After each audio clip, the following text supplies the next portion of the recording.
Halo semuanya, selamat pagi. Jadi sekarang kami lagi mau berangkat ke Benteng Belanda Muaro Tembesi untuk melaksanakan kegiatan proyek penguatan profil pelajar Pancasila. Dadah, see you.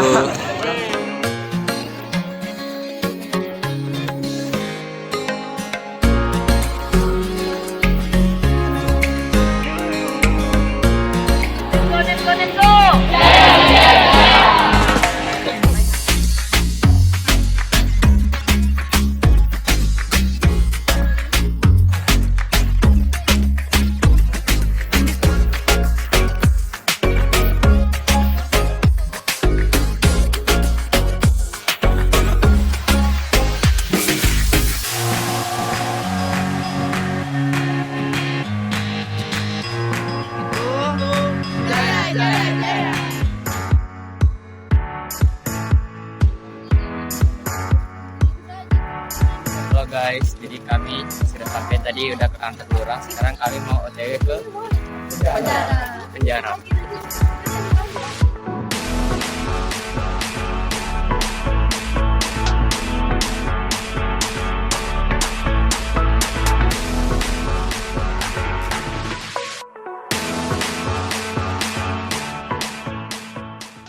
Selamat siang semuanya. Sekarang kita sudah berada di penjara Kota Tua Tembesi. Dan di sini saya akan mewawancarai salah satu warga yang tinggal di sini. Bersama dengan Pak Rahman.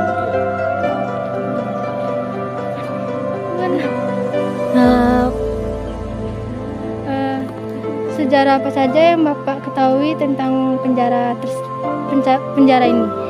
Ya, kalau tentang sejarah ini, pada zaman dahulu ini tempat pengurungan para tahanan, ya boleh dikatakan orang yang mencuri atau kesalahan. Ini penjara ini tempat yang pertama kali yang berada di Pasar Muara Tembesi. Baik Pak, dan terima kasih. Ada satu pertanyaan lagi. Iya. Apakah kondisi penjara ini berubah atau masih tetap? Masih, bentuknya masih asli, hanya yang berubah atapnya. Itu pada dasarnya zaman dulu peninggalan itu atapnya genteng. Karena sudah hancur jadi direnovasi, digantikan seng. Kalau yang di dalam itu masih asli, sekat-sekatnya untuk ukuran 1 orang, 2 orang sampai yang 4 orang masih utuh. Iya. Terima kasih ya Pak. Iya. Jadi saya Fernando Martianus di sini telah berada di depan gedung bioskop bersama dengan Bapak siapa namanya Pak? Pak Suyarno. Nah, dengan Bapak Suyarno. Nah, kalau boleh tahu Pak, tempat ini dulu dijadikan sebagai tempat apa ya Pak? Terima kasih atas waktunya untuk saya berkenan dengan gedung ini. Ya, sebetulnya gedung ini merupakan gedung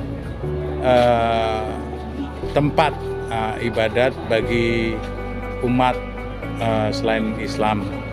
Ya, terkhusus inti untuk peribadatan Kristen. Terus kemudian karena ini adalah sebelahnya adalah tempat TK orang-orang Tionghoa di zamannya itu. Nah, boleh tahu Pak, seperti yang kita ketahui kan gedung ini sudah terbengkalai Pak. Ya. Namun apa sih Pak rencananya ke depannya untuk pelestarian gedung ini Pak? Gedung ini memang benar sangat mempertahankan sekali, kemarin dengan adanya Jagar Budaya, yang ada Kenduri Suara Bumi itu, gedung ini akan direhab kembali menjadi suatu gedung pertemuan yang nantinya berguna untuk warga masyarakat sekitar. Jadi begitu saja mungkin pertanyaan dari saya, dan terima kasih kepada Bapak Suyarno atas waktunya. Nah, baiklah, ini adalah kondisi dari samping peninggalan bioskop pada masa Belanda.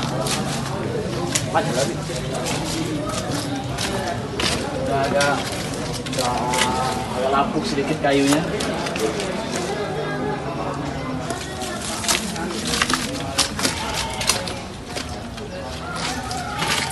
Jauh.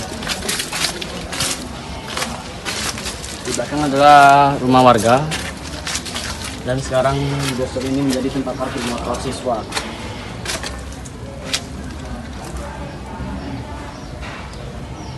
Nah guys, jadi sekarang kami lagi OTW jalan menuju Benteng Belanda. Sudah ada di depan mata kami guys.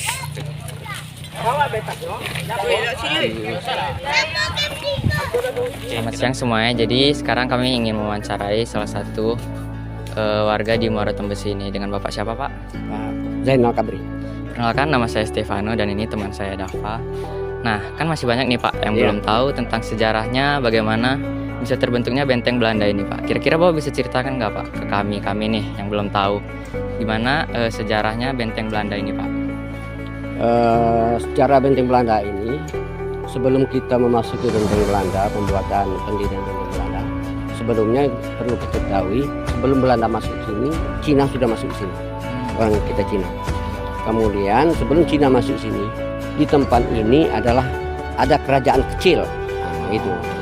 Jadi waktu zaman dahulu perdagangan itu sudah ada di sini, yaitu orang-orang kita Cina, orang-orang kita Arab, India dan lain sebagainya sudah ada di sini. Maka ketertarikan daripada Belanda melihat dari tempat strategis ini, maka datanglah Belanda untuk menjadikan bangunan seperti ini, dijadikan waktu itu tahun 1901 dijadikan ini sebagai tangsi atau asrama kemiliteran atau pusat kemiliteran pada zaman Belanda. Dan juga kita kembali kepada Pasar Tembesi, itu didirikan oleh zaman Belanda juga. Di sana lengkap semuanya, ada kantor pos, ada dan lain sebagainya, penjara, pengadilan dan lain sebagainya, lengkap semuanya. Itu adalah di situ dijadikan juga sebagai sarana, itu pusat daripada perdagangan. Jadi perdagangan itu oleh zaman Belanda dijadikan di sini adalah tempat perdagangan, penampungan daripada perdagangan seperti rempah. Ya sebagaimana kita ketahui bahwa Sungai Batanghari ini di Kelurahan Pasar Tembesi ada bercabang. Inilah ikon Batanghari yang Y itu. Ya, yang ke kanan arah ke Bungo, tembus ke Damas Raya. Yang ke kiri adalah arah ke Bangko, tembus ke Kerinci.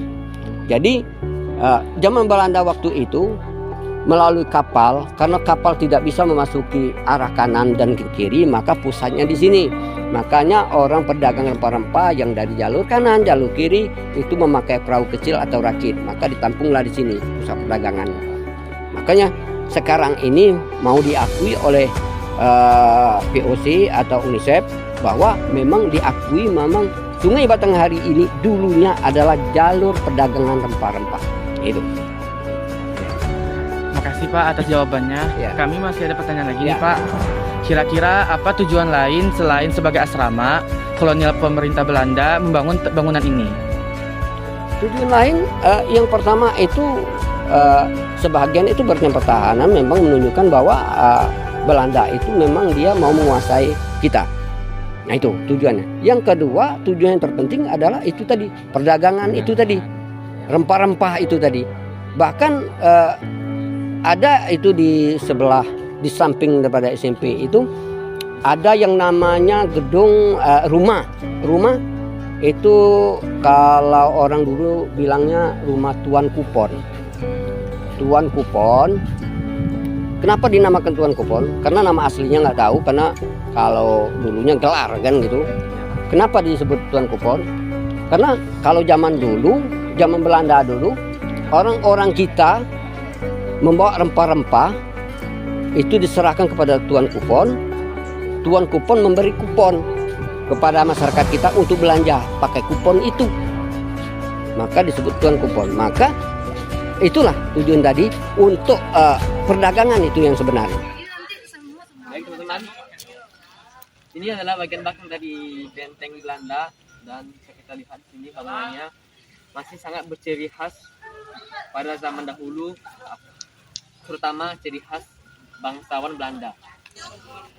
Baik teman-teman, jadi kita sekarang sudah berada di sebelah Balai Kedaulatan Tembesi. Jadi di sini kita lihat bangunan ini masih sangat asli dan belum banyak yang berubah dari zamannya.